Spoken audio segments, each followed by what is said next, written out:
Ayan, nag-bloom na silang lahat. Isa. Ganda na. Sunflower natin yan.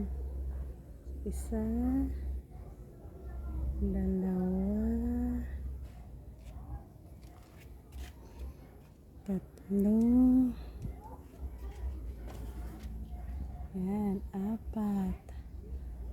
So, apat. Meron din doon sa kabila.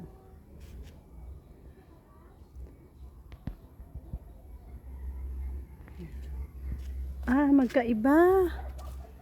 So, ito yung laman niya sa loob. Isa. So, hindi pa totally na open. Pero ganito pala, oh. Ayan.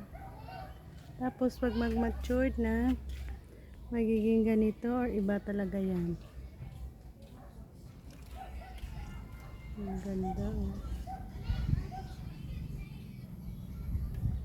Ayan. Tatlo, bali tatlo yan. Ay, sana hindi maputol. So, ganyan kaganda ang ating sunflower dito.